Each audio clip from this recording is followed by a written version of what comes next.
सुस्वागतम सुस्वागतम 12वी भूगोल वर्गातील सर्व विद्यार्थ्यांचे मी प्राध्यापक यादव एस.बी. महाविद्यालयाच्या वतीने सर्वांचं या अध्यापन प्रक्रियेमध्ये स्वागत करीत आहे।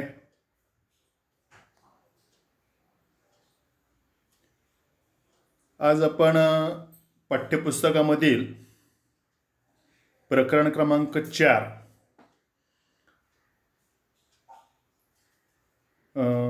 यामध्ये प्राथमिक आर्थिक क्रिया या पाठामधील उपघटक शिकार करणे व कंदमुळे गोळा करणे किंवा फळे गोळा करणे हा जो प्राथमिक आर्थिक क्रियामधला जो विशेष महत्त्वाचा असा जो व्यवसाय जे आहे यावर आपण सविस्तर अभ्यास करणार आहोत। यापूर्वी व्हिडिओ क्रमांक 13 मध्ये थोडासा पाठीमागचा जर आढावा घ्यायचा झालं तर यामध्ये आपण प्राथमिक आर्थिक क्रियावर आधारित एक नकाशाशी मैत्री जगाच्या नकाशामध्ये मानवाच्या प्राथमिक आर्थिक क्रिया ज्या आहेत 1 ते 7 व्यवसायाचा समावेश त्याच्यामध्ये दाखवला होता। त्याच्यावर आधारित आपण जवळजवळ 1 ते 12 प्रश्न याच्यावर सविस्तर अभ्यास केलेला आहे आणि याशिवाय आपण आणखी एक तक्ता अभ्यासलेला आहे, तक्ता क्रमांक 4.1। यावर आपण वेगवेगळ्या व्यवसायावर परिणाम करणारे घटक जे आहेत त्याच्यावर आपण सविस्तर चर्चा केलेली आहे। तर आज आपण प्राथमिक आर्थिक क्रियामधील शिकार करणे आणि कंदमुळे गोळा करणे यावर सविस्तर अभ्यास पाहू। आता बघा, या ठिकाणी आपल्याला महत्त्वाचा जो भाग आहे, गेल्या पाठामध्ये सुद्धा आपण त्या ठिकाणी यावर आधारित चर्चा केलेली होती। प्राथमिक आर्थिक क्रिया म्हणजे काय, त्यालाच आपण कच्च्या मालाचं उत्पादन म्हणतो। प्राथमिक आर्थिक क्रियामध्ये कच्च्या मालाचं उत्पादन केलं जातं। विशेषतः आपण गेल्या तासामध्ये सुद्धा त्याच्यावर स्वतंत्र चर्चा केली होती। प्राथमिक आर्थिक क्रिया कशाला म्हणायचं, द्वितीयक आर्थिक क्रिया कशाला म्हणायचं किंवा तृतीयक आर्थिक क्रिया, म्हणजे आपला जो प्रकरण क्रमांक 4 जे आहे प्राथमिक आर्थिकवर आहे, प्रकरण क्रमांक 5 जे आहे द्वितीयक आर्थिक क्रियावर आहे आणि 6वं प्रकरण जे आहे तृतीयक आर्थिक क्रियावर अवलंबून आहे। म्हणजे स्वतंत्र आर्थिक क्रियावर आधारित हे प्रकरण दिलेले आहेत। तर याच्यामध्ये शेतीमध्ये उत्पादन घेणं याला आपण प्राथमिक आर्थिक क्रिया म्हणतो। आता उदाहरणार्थ शेतामध्ये ज्यावेळेस आपण ऊस उत्पादन घेतो, ऊसाचं उत्पादन काढणं म्हणजेच प्राथमिक आर्थिक क्रिया। ज्यावेळेस ऊस कारखान्यामध्ये पाठवलं जातो, ऊसापासून साखर तयार करणे ही प्रक्रिया आली, ऊसापासून साखर प्रक्रियाजन्य उद्योग जे आहेत याचा समावेश द्वितीय क्रियेमध्ये केला जातो। आणि तयार झालेली साखर जी आहे ज्यावेळेस बाजारपेठेमध्ये पाठवली जाते किंवा सर्वसामान्य किरकोळ व्यापारी, घाऊक व्यापारी, ठोक व्यापारी हे जे मध्यस्थी लोक जे असतात, मिडिटेरियन म्हणजे सेवा पुरवणारे जे वर्ग जे आहे हा सर्व तृतीयक श्रेणीमध्ये आला। लक्षात घ्या, त्यापैकी आज आपण या ठिकाणी प्राथमिक आर्थिक क्रिया म्हणजे काय, तर इथं बघा त्याचा अर्थ दिलेला आहे। ज्या व्यवसायामध्ये विशेषतः अन्न, वस्त्र, निवारा या मानवाच्या ज्या मूलभूत गरजा ज्या आहेत, म्हणजे या गरजा पूर्ण करण्यासाठी मानव विविध प्रयत्न करतो आणि यालाच आपण काय म्हणतो, आर्थिक क्रिया। आर्थिक क्रिया म्हणजे काय, तर पैसे मिळवून देण्यासाठी किंवा पैसे कमवण्यासाठी विशेषतः ज्या क्रिया कराव्या लागतात किंवा विशेषतः यापेक्षा आणखी मानवाच्या गरजा आहेत। अन्न, वस्त्र, निवाराच फक्त मर्यादित नाही, तर शिक्षण, आरोग्य, सेवा सुविधा याशिवाय इतर आणखी भरपूर सुविधा आपल्याला त्या ठिकाणी जसजसा मानवाचा विकास होत गेला तसतसं मानवाच्या गरजाही वाढत गेल्या। त्यानुसार त्या ठिकाणी थोडक्यात सांगायचं झालं तर मानवाच्या ज्या प्राथमिक गरजा ज्या आहेत या पूर्ण करण्यासाठी मानव विविध प्रयत्न करतो। या प्रयत्नालाच आपण काय म्हणतो, आर्थिक क्रिया। आता त्यापैकी आपल्याला आर्थिक क्रियाशिवाय प्राथमिक आर्थिक क्रिया कशाला म्हणायचं याचा आपण सविस्तर अभ्यास करणार आहे। त्यामध्ये त्याचा अर्थ जर सांगायचं झाला, प्राथमिक आर्थिक क्रिया आपल्याला माहीत झाली, पण प्राथमिक कशाला म्हणायचं, तर एक लक्षात घ्या, हवा, पाणी, जमीन हे निसर्गाशी निगडीत आहे। ज्यावेळेस आपण निसर्गावर वेगवेगळ्या प्रकारची उत्पादनं घेतो, इथं स्वतंत्र अर्थ कसा सांगितलेला आहे बघा, निसर्गावर अवलंबून असणाऱ्या व कच्चा माल उत्पादन करणाऱ्या, म्हणजे पूर्णपणे मानव जो आहे म्हणजे आपल्या प्राथमिक गरजा पूर्ण करण्यासाठी, अन्न वस्त्र निवारा मिळवण्यासाठी पूर्णपणे निसर्गावर अवलंबून आहे. आणि या अशा अवलंबून असणाऱ्या व कच्चा माल उत्पादन करणाऱ्या क्रियांना किंवा व्यवसायांना आपण काय म्हणतो, प्राथमिक आर्थिक क्रिया. यालाच काय म्हणायचं, प्राथमिक आर्थिक क्रिया किंवा प्राथमिक व्यवसाय असंही म्हटलं जातं. लक्षात घ्या. आता ह्या प्राथमिक आर्थिक व्यवसायामध्ये जर आपण काही उदाहरणं जर द्यायची झाली तर बघा, आपण या प्रकरण क्रमांक 4मध्ये जवळजवळ 1 ते 7 व्यवसाय पाहणार आहोत. आणि हेच सगळे प्राथमिक आर्थिक क्रियामध्ये त्याचा समावेश होतो. आणि विशेषतः मानवाचा ज्यावेळेस वास्तविक पाहता ज्यावेळेस मानव उदयास आला किंवा मानवाची उत्क्रांती झाली, खऱ्या अर्थानं जीवन जगू लागला, आधी मानव जर आपण लक्षात घेतला तर तो सुरुवातीच्या काळामध्ये तो मानव जंगलामध्ये भटकंती करून जीवन जगत होता. सांगायचं तात्पर्य एवढंच की या ठिकाणी मानव जंगलामध्ये भटकंती करून जीवन जगत असताना जंगलाशी निगडीत जे व्यवसाय जे आहेत या सर्व व्यवसायांचा त्या ठिकाणी प्राथमिक आर्थिक क्रियेमध्ये त्याचा समावेश केला जातो. उदाहरण बघा, शिकार करणे, म्हणजे जंगलामध्ये त्या ठिकाणी ज्यावेळेस त्या ठिकाणी फिरू लागला किंवा अगदीच आधी मानव आपण जर पाहिला तर जंगलामध्ये गुहेमध्ये राहून तो आपला जीवन जगत होता. त्यावेळेस त्याला ज्यावेळेस भूक लागली त्यावेळेस त्या ठिकाणी तो शिकार करू लागला. लक्षात घ्या. आणि याशिवाय कालांतरानं तो कंदमुळे फळे गोळा करू लागला. शिकार होत नसेल तर तो फळे खाऊन जीवन जगत होता. त्यानंतर लाकूड तोड करायचा. ज्यावेळेस ऊर्जेचा शोध लागला तर शिकार केलेली जी आहे ती भाजून खाण्यासाठी त्याला लाकडाचा सरपण म्हणून वापर केला जायचा. त्यानंतर मासेमारी करू लागला. त्यानंतर पशुपालन, खाणकाम आणि शेती, म्हणजे शेवटी शेती हाही व्यवसाय त्या ठिकाणी खऱ्या अर्थाने जंगलामध्येच उदयास आलेला आहे. आणि या सर्व व्यवसायांचा समावेश काय होतो, प्राथमिक आर्थिक क्रियामध्ये केला जातो.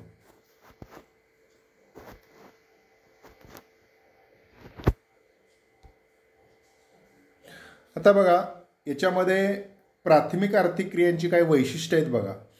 प्राथमिक आर्थिक क्रियाचं पहिलं वैशिष्ट्य जर सांगायचं झालं तर पूर्णपणे निसर्गावर अवलंबून आहे. आत्ताच सांगितलं की मानव हा अगदी सुरुवातीच्या काळामध्ये तो जंगलामध्ये भटकंती करून जीवन जगत होता.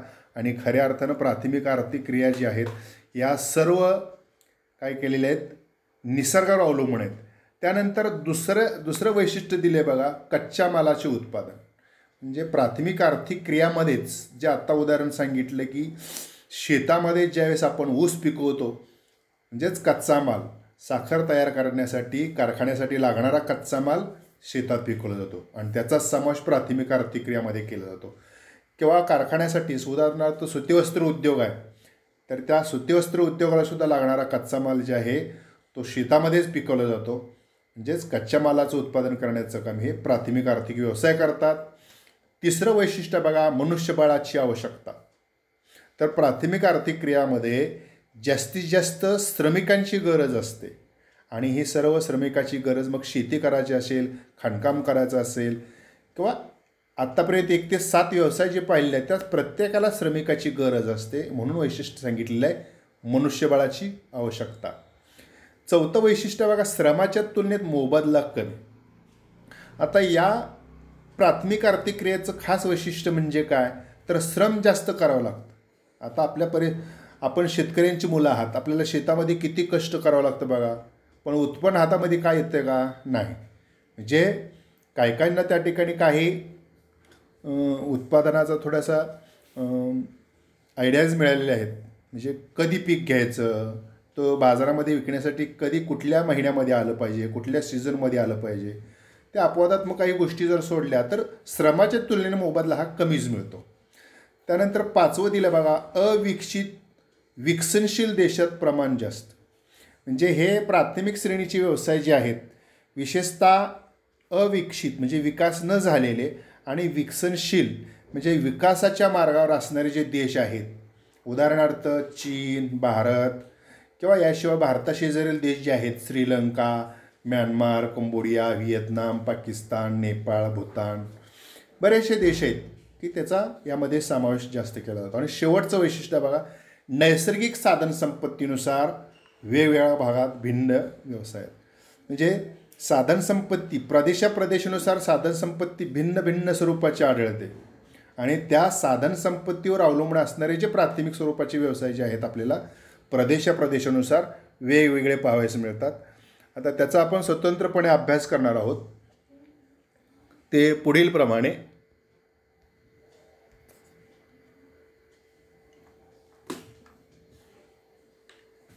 आता पहा, आपण या ठिकाणी प्राथमिक आर्थिक क्रियामध्ये पहिला जो व्यवसाय दिलेला आहे शिकार करणे. आता मानवाचा प्राथमिक आर्थिक व्यवसाय जे आहे शिकार करणे. आता याच्यामध्ये अगदी आदी मानवापासून ते आज तागायत आजचा जो आधुनिक मानव जे आहे याचा जर थोडासा आपण विचार जर केला तर त्याच्यामध्ये कशा पद्धतीने बदल होत गेले बघा. आपण प्रस्थानामध्येच थोडासा आपण अभ्यास केलेला आहे. त्याच्यामध्ये म्हणजे आदिमानव किंवा जेव्हा मानवाची उत्क्रांती झाली तो जंगलामध्ये किंवा गुहेमध्ये राहून भटकंती करून जीवन जगत होता. आणि भटकंती करत असताना म्हणजे अगदी सुरुवातीच्या काळास जे मानवाची उत्क्रांती झाली किंवा मानवाचा उदय झाला त्यावेळेस तो जंगलामध्ये भटकंती करून जीवन जगत असताना पहिल्यांदा जी त्याला जंगलामध्ये भूक लागली, म्हणजे भूक लागल्यानंतर त्या ठिकाणी खाण्यासाठी काय घ्यायचं हे सुद्धा त्याला माहीत नव्हतं. मग त्यावेळेस आदिमानव जे आहे तो पूर्वीच्या काळी तो वेगवेगळ्या प्राण्यांची शिकार करायचा आणि कच्चं मांस खायचं. लक्षात घ्या, आदिमानव जर आपण लक्षात घेतला तर तो कच्चं मांस खायचा. त्याला मांस किंवा आगीचाही शोध त्यावेळेस लागला नव्हता. खऱ्या अर्थाने त्याला अन्न किंवा भूक हे सुद्धा माहीत नव्हतं. मग लक्षात घ्या, मग तेव्हा त्या काळामध्ये विशेषतः म्हणजे तो जंगलामध्ये भटकंती करत असताना म्हणजे कुठलाही प्राणी जर तुम्ही लक्षात घेतला एकमेकावर अवलंबून आहे. तसाच मानवसुद्धा त्या ठिकाणी पूर्वीच्या काळी काय करायचा, शिकार करायचा. आपण इकडं पाहूया, याच्यामध्ये स्वतंत्र स्पष्टीकरण पाहूया. म्हणजे तो भूक भागवण्यासाठी शिकार करत होता, परंतु आता त्याचं रूपांतरण वेगळ्याच पद्धतीमध्ये झालेलं आहे. इकडे बघा, आदिमानवापासून ते आजच्या आधुनिक मानवापर्यंत अन्नासाठी शिकार करणे हा मानवाचा प्राचीन व्यवसाय होता. म्हणजे त्याची प्राथमिक गरज जी आहे, जसं आपण अन्न वस्त्र निवारा म्हणतो तसं त्या ठिकाणी अर्धनग्न अवस्थेमध्ये जंगलामध्ये भटकंती करत असताना त्याची पहिली गरज जी आहे ती अन्न, आणि ती शिकार करून तो काय करायचा, अन्न ही गरज भागवत होता. त्यानंतर जसजसं कालानुक्रमे त्या ठिकाणी शिकारीचं स्वरूप हे बदलत गेलं आणि तो मोठ्या प्रमाणामध्ये शिकारीमुळं काय झालेलं आहे, अनेक जाती आणि प्रजाती हळूहळू नामशेष होत चालले आहेत. म्हणजे कालानुक्रमे त्या शिकारीचं स्वरूप काय होऊ लागलं की थोडंसं अर्थार्जन मिळवण्याच्या दृष्टिकोनातून लोकांचा त्याच्याकडे पाहण्याचा दृष्टिकोन बदलला गेला. तर काही प्राणी अशा जाती प्रजाती जी आहेत अशा मौल्यवान जाती, मग त्या ठिकाणी काही आपल्याला पाठीमागं जर माहीत असेल तर ते काही हस्तिदंत म्हणा किंवा त्याची विशिष्ट अशी कातडी असेल, म्हणजे त्याच्यापासून प्रक्रिया करून वेगळ्या प्रकारचे उत्पादन केले जातात. मग काही प्राण्यांचं मांस असेल किंवा वेगवेगळ्या प्रकारचे अवयव जे आहेत त्याला बाजारामध्ये फार मोठी मागणी असायची आणि या मागणीमुळं त्या ठिकाणी काय लोक काय करायचे, जंगलामध्ये जाऊन शिकार करायचे आणि त्या प्राण्यांचे ह्या शिकार करण्यामुळं काय झालेलं आहे तर अनेक अशी मौल्यवान अशी अतिशय महत्त्वाची प्राणी काय झालेले आहेत, काही जाती आणि प्रजाती जे आहेत हळूहळू नामशेष होऊ लागलेले आहेत. आता उदाहरण जर द्यायचं झालं तर पहिलं उदाहरण आहे बघा, डोडो पक्षी. असा हा डोडो पक्षी इथं तुम्हाला चित्रामध्ये दिलेला आहे बघा, हंस याच्यासारखाच आहे अगदी, परंतु थोडासा जाड असल्यामुळं या पक्ष्याचे खास वैशिष्ट्य सांगायचं झालं तर तो जमिनीपासून जास्त उंचीवर उडू शकत नाही, कारण थोडंसं स्थूलपणा जास्त आहे आणि त्याचबरोबर वजन जास्त असल्यामुळं जो पक्षी कमी वजनाचा आहे तो जास्त उंचीवर उडतो, ज्याचं वजन जास्त आहे तो कमी उंचीवर उडतो. म्हणजे हा पक्षीवर्गातला जो येतो डोडो पक्षी हा सुद्धा नामशेष झालेला आहे. त्यानंतर हा क्वागा हा जो प्राणी आहे तो जिराफ वजाचा आहे, म्हणजे त्या प्रवर्गामधीलच आपल्याला त्या ठिकाणी त्याचा समावेश होतो. दिसायला जर पाहायला झालं तर त्या ठिकाणी आपल्याला असे काळे पांढरे पट्टे वडलेले जिराफ जसे असतात ना, इकडं मानेकडून जर पाहायला गेलं किंवा पूर्णपणे आपल्याला दूर अंतरावरून जर पाहिलं तर तो जिराफासारखाच दिसतो. पण त्याला क्वागा असं नाव दिलेलं आहे. हाही प्राणी त्या ठिकाणी. आणि त्याचबरोबर आयरिश इल्क. आयरिश इल्क हा अगदीच हरिण, काळवीट वगैरे असतात ना, अशा प्रकारचे प्राणी काय आहेत. आज आपल्याला वेगवेगळ्या गुगलच्या माध्यमातून आपल्याला त्याला सर्च करावं लागतं. प्रत्यक्षात जंगलामध्ये पाहावयास मिळत नाहीत. त्याचं कारण आहे की मोठ्या प्रमाणामध्ये शिकार झाली. गेले 50-60 वर्ष झालं त्या ठिकाणी अशा प्रकारचे प्राणी पूर्णपणे नामशेष झालेले आपल्याला पाहावयास मिळतात. त्यानंतर दुसरं आणि शेवटचं चौथं दिलं बघा, पांढऱ्या पोटाचे भारतीय गिधाड. अशा प्रकारचं त्याचं पोट जे आहे ते पोटाकडचा भाग पांढरा आहे आणि तो भारतीय असल्यामुळे त्याला भारतीय गिधाड असं म्हटलेलं आहे. अशी गिधाडसुद्धा त्या ठिकाणी हळूहळू नामशेष झालेले आपल्याला पाहावयास मिळतात. आता त्याचं पुढचं वैशिष्ट्य जर सांगायचं झालं तर खऱ्या अर्थानं या काही मौल्यवान अशा प्राण्यांच्या जाती प्रजाती नष्ट झाल्यामुळं ही परिसंस्थाच त्या ठिकाणी डळमळीस आलेलं आहे. आणि त्यामुळं वेगवेगळ्या सरकारनं, मग आपला भारत सरकार असेल किंवा वेगवेगळ्या देशाचं सरकार जे आहे, ही परिसंस्था टिकली पाहिजे. आणि ही परिसंस्था टिकवून ठेवण्यासाठी किंवा त्याचा ऱ्हास थांबण्यासाठी वेगवेगळ्या किंवा जगभर जी व्यावसायिक शिकारीवर बंदी घालण्यात आलेली आहे. म्हणजे आत्ता जी तुम्हाला सांगितले की त्याच्यामध्ये काही लोक व्यवसायाच्या उद्देशानं म्हणजे विशिष्ट प्राण्यांची त्या ठिकाणी शिकार, म्हणजे त्याचं काही हाडं असतील, शिंग असतील, तर त्याला बाजारामध्ये डॉलरच्या दरामध्ये किंवा वेगवेगळ्या मूल्यामध्ये त्याची त्या ठिकाणी किंमत केली जाते. आणि हे जे व्यावसायिक स्वरूप जे आहे पूर्णपणे थांबण्यासाठी काय केलं आहे, पूर्णपणे भारत सरकारनं शिकारीवर बंदी घातलेली आहे. आणि त्यामुळं त्या ठिकाणी बंदी घालण्याबरोबर त्या ठिकाणी प्राण्यांचे संरक्षण व संवर्धन, म्हणजे कुठल्याही प्राण्यांची, त्यानंतर मौल्यवान अशी जी महत्त्वाची जी प्राणी जी आहेत त्याचं संरक्षण झालं पाहिजे, त्याचं संवर्धन झालं पाहिजे. आणि या संवर्धनासाठी वेगवेगळ्या प्रकारचे कायदे कानून निर्माण केले. आणि त्यामुळेच खऱ्या अर्थानं आता नंतरच्या काळामध्ये काही प्राणी जे आहेत किंवा जाती प्रजाती ज्या आहेत त्या थांबलेल्या आहेत. त्यानंतर सद्यस्थितीमध्ये जर काय सांगायचं झालं तरी एवढं जरी शासनाने वेगवेगळे कडक कायदे काढले असतील किंवा वेगवेगळे परिपत्रक किंवा वेगवेगळे जार्स शासन निर्णय जरी काढले असले तरी अजूनसुद्धा लोकल लेवलला, स्थानिक पातळीवर आपण लक्षात घेतलं तर काही अजूनसुद्धा विशेषतः पर्वतीय पायथ्याशी आदिवासी जमातीची लोक जे आहेत आपल्या उपजीविकेसाठी दररोजचं त्यांचं जे पोट भरण्याची जी समस्या जी आहे, या समस्या दूर करण्यासाठी काही लोक अजूनसुद्धा शिकार करतात. आता आपण त्याचं वितरण पाहणार आहोत.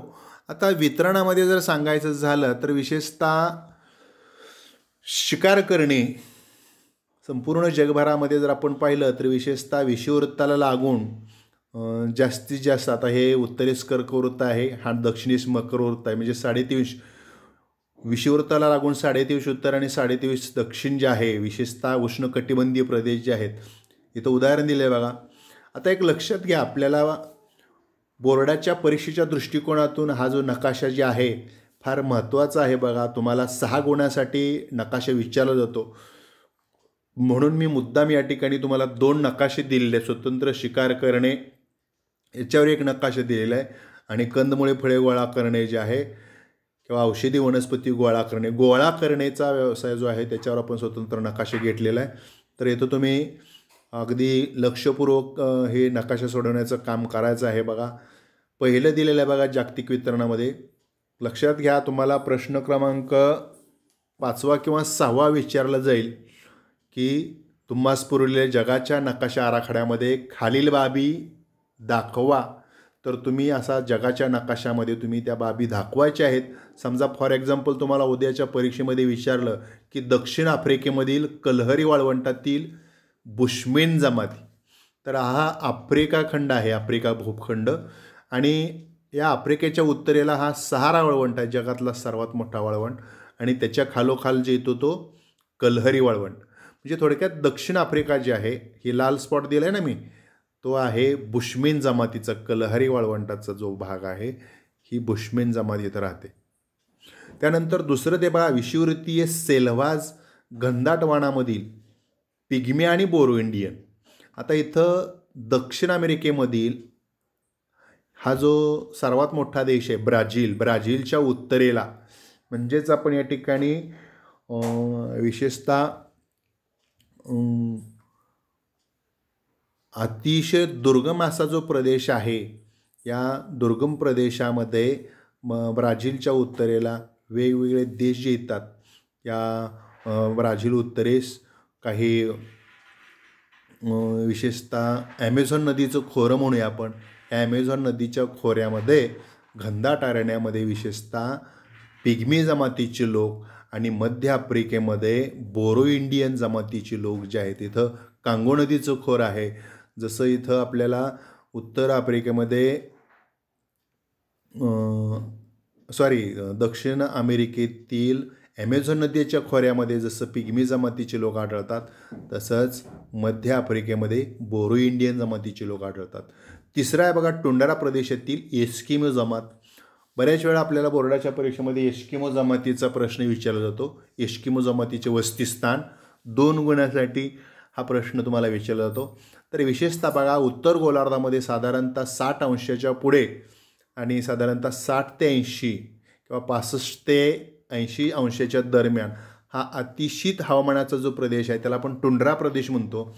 आणि या प्रदेशामध्ये एस्किमो जमातीचे, हा ग्रीनलँड देश आहे बघा, अगदी उत्तरेला हा अतिशय हिमच्छादित असलेला जो प्रदेश आहे, या प्रदेशात एस्किमो जमातीचे लोक राहतात.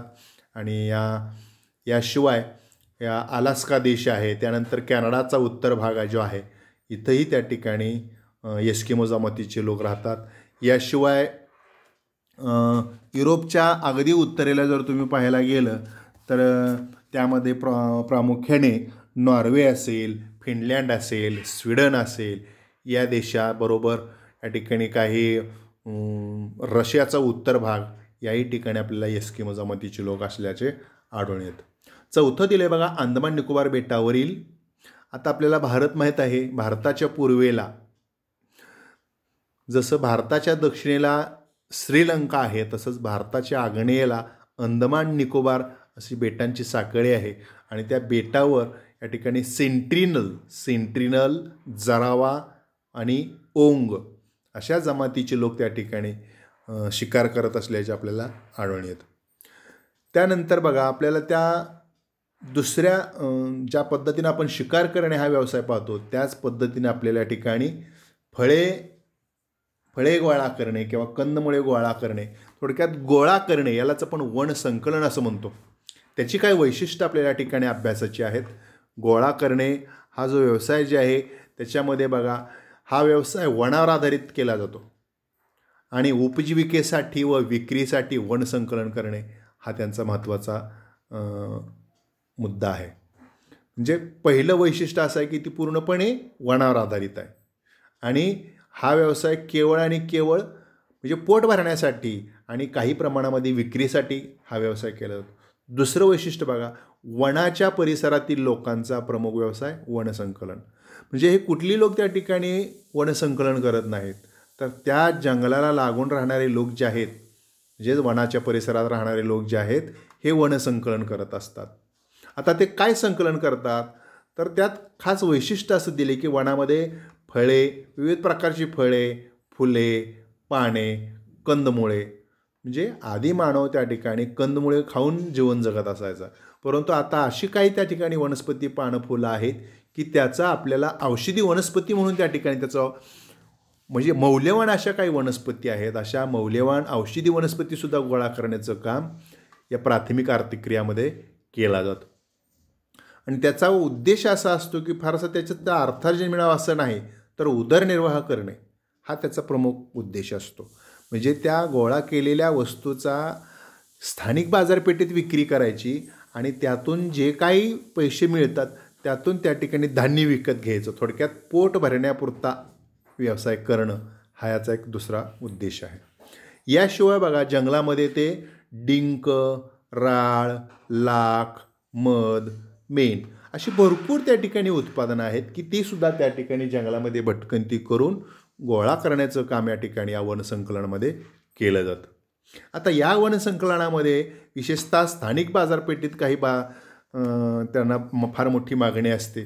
त्याचबरोबर आंतरराष्ट्रीय बाजारपेठेत सुद्धा त्या ठिकाणी किंवा व्यापारी तत्त्वावर सुद्धा त्या ठिकाणी काही मौल्यवान अशा म्हणजे काही पदार्थांना बाजारपेठेत फार मोठी मागणी असते आणि त्याचं संकलन ही व्यापारी तत्त्वावर केलं जातं. जसं मागणी जास्त आहे आपल्या अर्थशास्त्रामध्ये सांगितलं जातं, जसा मागणी जास्त तसा पुरवठासुद्धा जास्त केला जातो किंवा त्याचं मूल्यसुद्धा जास्त असतं. तर उदाहरण घेतले बघा, खैर वृक्षापासून कात निर्मिती. म्हणजे काही मंडळी बघा पान खात असतात आपल्या घरामध्ये वयोवृद्ध असलेली, तर तर पान खात असताना ते पान रंगण्यासाठी कात वापरला जातो, कात. तर त्या खैर वृक्षापासून कात निर्मिती करण्याचं काम या वनामध्ये केलं जातं. म्हणजे खैर वृक्षापासून त्या ठिकाणी त्याची साल गोळा करणे किंवा वेगळ्या प्रकारचं संकलन करण्याचं काम त्यामध्ये कळतं. काही वेळेस बघा तुम्हाला 2 मार्कासाठी भौगोलिक कारणामध्ये प्रश्न विचारतात बघा, प्रश्न क्रमांक 3 किंवा प्रश्न क्रमांक 3 असा प्रश्न विचारला जातो की विषुववृत्तीय प्रदेशात वनसंकलन व्यापारी तत्त्वावर होत नाही. म्हणजे त्या ठिकाणी उदरनिर्वाह काशेशी त्या ठिकाणी केली जाते. उदरनिर्वाह म्हणजे पोट भरापुरतं त्या ठिकाणी वनसंकलन केलं जातं. म्हणजे व्यापारी तत्त्वावर वनसंकलन होत नाही असं सांगितलं. त्याची कारणं काय असतील तर आता विषुववृत्तीय प्रदेश कसे आहेत तर अति जास्त तापमानाची आणि जास्त पर्जन्याची. आपण हा विषुववृत्तीय प्रदेश जर पाहिला, आपण पुढं पाहणार आहोत, तर तिथं अतिउष्णता आहे आणि अतिउष्णता असल्यामुळे तिथं जास्त पाऊसही पडतो. दुसरं वैशिष्ट्य आहे दमट व रोगट हवामान. त्या प्रदेशामध्ये हवामान कसं आहे, दमट आहे. म्हणजे पूर्णपणे वनाने आच्छादलेला जो प्रदेश आहे तो दमट असतो आणि रोगट हवामान आहे. सातत्याने पडणारा पाऊस आणि विशेषतः त्या वृक्षाच्या बुंध्याकडे चिखल वगैरे माखलेला असतो आणि अशा दलदलीचा प्रदेश म्हणतो आपण. आणि त्याच दलदलीच्या प्रदेशामध्ये विषारी कीटक किंवा विषारी कीटकांचा त्या ठिकाणी जर एखादा कीटक चावला, असे काही कीटक आहेत की ते चावल्याबरोबर त्या ठिकाणी जागेवर मनुष्य मरण पावतो किंवा सरपटणाऱ्या प्राण्यांची सुद्धा त्या ठिकाणी फार मोठी भीती अशा जंगलामध्ये असते आणि त्यामुळे त्या ठिकाणी लोक फारसे जंगलामध्ये भटकंती करून वनसंकलन करत नाहीत. हे सुद्धा त्या ठिकाणी परिणाम करणारे काही घटक आहेत. आणि शेवटचं दिलं बघा, घनदाट आणि सदाहरित वने. म्हणजे एवढी दाटे आहे त्या ठिकाणी वृक्षांची की त्या ठिकाणी आपल्याला जाणं सहजासहजी. आणि सदाहरित म्हणजे वर्षभर हिरव्यागार राहणाऱ्या वनस्पती आपल्याला तिथं पाहावयास मिळतात. इत्यादी वैशिष्ट्य आपल्या या ठिकाणी फळे आणि कंदमुळे गोळा करण्यामध्ये पाहावयास मिळतात. आता इथं दिलेलं बघा जागतिक वितरण, फळे आणि कंदमुळे गोळा करणे याचं जागतिक वितरण दिले बघा. जसं आपण शिकार करणे त्याचं जागतिक वितरण पाहिलं, तसंच या ठिकाणी फळे आणि कंदमुळे गोळा करण्याचं जागतिक वितरण आता सांगितलं तुम्हाला. 12वी बोर्डाच्या परीक्षेमध्ये तुम्हाला 4 गुणांसाठी एकूण 6 गुणांसाठी जगाचा नकाशा सोडवा हा प्रश्न विचारला जातो. आणि याचबरोबर आपल्याला काही वेळेस दीर्घोत्तरी प्रश्नसुद्धा आपल्याला हे नकाशाशी सोडवून जर तुम्ही उत्तरं लिहिली तर तुम्हाला 8 पैकी 8 गुणसुद्धा मिळू शकतात. म्हणजे 8 आणि 7 14 गुणांसाठी हे नकाशे आहेत. तर नकाशे फार महत्त्वाचे आहेत बघा. पहिलं दिलं बघा ॲमेझॉनचं खोरं. आत्ता सांगितलं की हे ब्राझीलच्या उत्तरेला किंवा विशेषतः ॲमेझॉन नदीचं खोरं जे आहे आत्ता सांगितल्या पद्धतीनं, मग इथं हा ब्राझीलचा उत्तर भाग आहे किंवा आपण याला वायव्य भाग म्हणूया. त्यानंतर हा पेरू आहे, त्यानंतर हा इक्वेडोर आहे, त्यानंतर हा व्हेनेझुएला. असे जे देश आहेत बघा इथं, जे विशेषतः दक्षिण अमेरिकेमधील बघा ब्राझीलचा वायव्य भाग, त्यानंतर पेरू देश आहे, पेरूचा या ठिकाणी ईशान्य भाग येतो, इक्वेडोर आणि व्हेनेझुएला. हे जे देश आहेत याही देशामध्ये मोठ्या प्रमाणामध्ये फळं कंदमुळं गोळा करण्याचा व्यवसाय अजूनही काही भागामध्ये आदिवासी जमातीचे लोक करतात. प्रतिकूल हवामान व्यापारी तत्त्वावर नाही. म्हणजे इथं हवामान असं प्रतिकूल आहे त्यामुळे ते व्यापारी तत्त्वावर फार मोठ्या प्रमाणात फळं किंवा कंदमुळं गोळा केले जात नाहीत. दुसरं आहे बघा इथं मध्य आफ्रिका. आत्ता सांगितले की कांगो नदीचं खोरं जे आहे, जसं ॲमेझॉन नदीचं खोर आहे तसं हे कांगो नदीचं खोर आहे, याला आपण मध्य आफ्रिका म्हणतो. याही मध्य आफ्रिकेमध्ये जो वनव्याप्त प्रदेश आहे, या वनव्याप्त प्रदेशामध्ये सुद्धा काही प्रमाणामध्ये या कंदमुळे आणि फळे गोळा करण्याचा व्यवसाय त्या ठिकाणी चालतो. आणि तिसरं जे दिलेलं आहे बघा इथं 3 नंबर टाकला नाही मी. इथं बघा भारत आणि भारताशेजारचे देश जे आहेत, उदाहरणार्थ भारताच्या उत्तर पूर्व म्हणजे आपण याला ईशान्य भारत म्हणतो. ईशान्य भारत, उत्तर पूर्व भारत म्हणजे ईशान्य. जेणेकरून त्याच्यामध्ये आपल्याला बघा नागालँड, मणिपूर, अरुणाचल प्रदेश, मिझोराम, त्रिपुरा असे काही जंगलाचे जे प्रदेश आहेत किंवा चीनचा दक्षिण भाग आहे, त्यानंतर थायलंडचा काही भाग याच्यामध्ये येतो, म्यानमार आहे. असे जे काही वनाने व्याप्त असलेले प्रदेश जे आहेत, इथं काही प्रमाणामध्ये कंदमुळं आणि फळे गोळा करण्याचे व्यवसाय आदिवासी जमातीचे लोक करत असल्याचे आढळून येतात. आता बघा, फळे आणि कंदमुळे गोळा करणे हा जो व्यवसाय याच्यावर आधारित आपल्या पाठ्यपुस्तकामध्ये बघा, सर्वांनी पाठ्यपुस्तक काढायचं आणि पाठ्यपुस्तकामध्ये पान नंबर 34वर एक शोधा पाहू त्याच्या खालीच बघा तुम्हाला एक आकृती दिलेली आहे 4.2 आणि या 4 पॉईंट सांगा पाहू.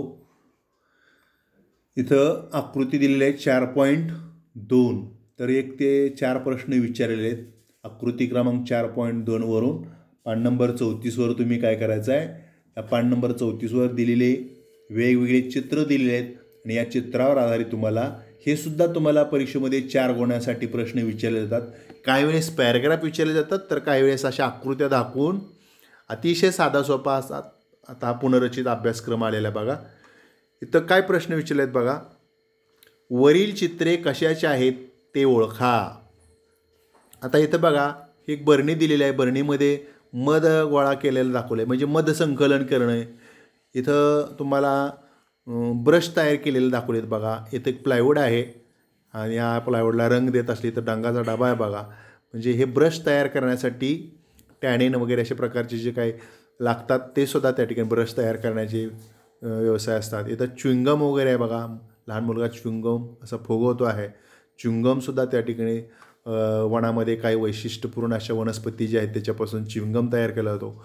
तसंच बघा, अशा पत्रावळीसुद्धा तयार केल्या जातात. हिरव्या पानाच्या एकत्रित त्या ठिकाणी अशा काटक्या वगैरे खोचून पत्रावळी तयार करण्याचा सुद्धा त्या ठिकाणी व्यवसाय चालू असतो. तर सदर चित्रामध्ये एक महिला इथं दोरखंड तयार करायला लागलेली आहे. तसंच त्याला बाजूला बघा एक केरसुनी तयार केलेली आहे बघा. म्हणजे वनामध्ये काही वनस्पतीपासून त्या ठिकाणी फळं वगैरे काढले जातात आणि त्या फळापासून त्या ठिकाणी अशी केरसुनी चांगली सुंदर अशी त्या ठिकाणी केरसुनी तयार केली जाते. त्यानंतर इथं बांगड्या बघा. लाख निर्मिती असते. लाखापासून अशा सुंदर अशा डिझाईनच्या अशा बांगड्या तयार केल्या जातात आणि या बांगड्या विशेषतः मकर संक्रांतीला महिला बघा आवर्जून त्या ठिकाणी घालत असतात. म्हणजे लाख निर्मितीसुद्धा या ठिकाणी केली जाते. आणि शेवटचं 8वं चित्र बघा, बेबे. आपल्याला बेबे माहीत असतील, एक प्रकारचे वनौषधी बेबे आहेत की त्या विशिष्ट अशा या त्रासावर हे चांगल्या पद्धतीने उपचार केले जातात. त्यानंतर प्रश्न दुसरा दिला आहे बघा, या वस्तू कशापासून बनवल्या जातात. तर इथं दिलेलं आहे, नैसर्गिकरित्या उपलब्ध पदार्थातून घरगुती पद्धतीने वस्तू बनवल्या जातात. ही निसर्गातच जंगलामध्ये त्या ठिकाणी उपलब्ध असतात आणि त्या फक्त गोळा करण्याचं काम त्या ठिकाणी ते आदिवासी जमातीचे लोक किंवा जंगलामध्ये भटकंती करणारे लोक जे आहेत ते लोक त्या ठिकाणी करत असतात. म्हणून त्या ठिकाणी ते नैसर्गिकरित्या उपलब्ध असतात आणि ते घरगुती पद्धतीने त्याच्यावर प्रक्रिया करून ते उत्पादन केले जातात. लक्षात घ्या. आता ही केरसुनी, जंगलामध्ये ते फळ किंवा विशिष्ट वनस्पती तयार असतात, फक्त त्याला आणून त्या ठिकाणी विशिष्ट आकार द्यायचा, विशिष्ट अंतरावर कट करून त्याला बांधणी करायची, हे घरगुती पद्धतीने बनवण्याचं काम या व्यवसायामध्ये केलं जातं. तिसरा प्रश्न आहे बघा, या वस्तूसाठी लागणारा कच्चा माल कोठून मिळवला जातो. आता साहजिकच जंगलामधून. साधं सोपं उत्तर आहे आपल्याला, वनामधून किंवा जंगलामधून मिळवलं जातं. हे सगळे 1 ते 8 जे आपल्याला त्या ठिकाणी वन उत्पादनं जे आहेत, वनसंकलन, हे सगळे जंगलामध्ये आपण त्या ठिकाणी गोळा करण्याचं काम करतो. आणि शेवटचा प्रश्न दिला बघा, हा कच्चा माल मिळवणाऱ्या व्यवसायास काय म्हणतात. वनसंकलन. हे जंगलामध्ये आहे आणि संकलन म्हणजे गोळा केलं जातं, म्हणून त्याला आपण वनसंकलन म्हणतो. आणि वन पदार्थ गोळा करणे, वन्य पदार्थ म्हणजे वनामध्ये पदार्थ गोळा करणे किंवा प्राथमिक व्यवसाय असंही म्हटलं जातं. तर या आत्तापर्यंत पाहिलेल्या आपण या ठिकाणी मानवाच्या प्राथमिक आर्थिक क्रियेमध्ये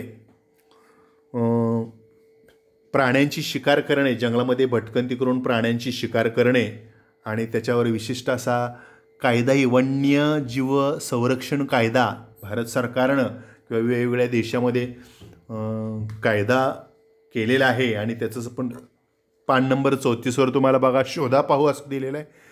तुम्ही गुगलवर त्या ठिकाणी शोध घ्यायचा आहे की आंतरजालाच्या आधारे वन्यजीव संरक्षण अधिनियमाविषयी माहिती मिळवायची आहे. म्हणजे कोणकोणत्या प्राण्यांची शिकार केल्यानंतर कुठल्या आपल्याला त्या ठिकाणी कायद्याला सामोरं जावं लागतं आणि ते जाऊ नये म्हणून आपण त्या ठिकाणी वेगवेगळ्या कायदेसुद्धा आपल्याला माहिती असणं गरजेचं आहे. आता टिपामध्ये तुम्हाला प्रश्न विचारला आहे बघा, शिकार आणि परिसंस्थेत ऱ्हास. म्हणजे शिकार केल्यानंतर खऱ्या अर्थानं आपल्या सभोवताली असणारी पर्यावरणाची जी परिसंस्था जी आहे, मग वनस्पती असतील किंवा प्राणी असतील, मौल्यवान वनस्पती आणि प्राणी जसं संपुष्टात येऊ लागल्या तसं या खऱ्या अर्थानं या परिसंस्थेचा ऱ्हास होऊ लागलेला आहे. त्यावर आधारित तुम्हाला त्या ठिकाणी एक टीप लिहायची आहे. आणि दुसरा एक प्रश्न तुम्हाला घरी सोडवण्यासाठी दिलेला आहे. भौगोलिक कारणे लिहा. आपल्याला किमान 3-4 कारणं सांगायची आहेत. प्रश्न असा आहे की शिकारीवर बंदी घालण्यात आली आहे. आपण पहिलाच व्यवसाय या ठिकाणी आजच्या या लेसनमध्ये पाहिलेला आहे, शिकार करणे, आणि त्याच्यावर बंदी का घातली. जसं की आता आपण सांगितलं परिसंस्थेचा ऱ्हास होण्यासाठी त्याला वेगवेगळे कायदे कानून केलेले आहेत. आणि बंदी का घातली तर त्या ठिकाणी आपल्याला त्याची कारणं मगाच आपण काही कारणंसुद्धा यामध्ये पाहिलेली आहेत. तर ती कारणं आपण त्या ठिकाणी आपल्या वहीमध्ये लिहून काढायची आहेत. आणि ज्यावेळेस आपलं लॉकडाऊन उठल्यानंतर प्रत्यक्ष कॉलेज सुरू होईल त्यावेळेस आपण ते एकत्रित दाखवायचं आहे. अशा प्रकारे आपण आज हा प्राथमिक आर्थिक क्रियावर आधारित शिकार करणे आणि वनसंकलन हे 2 व्यवसाय पाहिलेले आहेत. असंच या ठिकाणी तुम्ही या व्हिडिओला प्रतिसाद द्याल याची अपेक्षा करतो. धन्यवाद. आभारी आहे.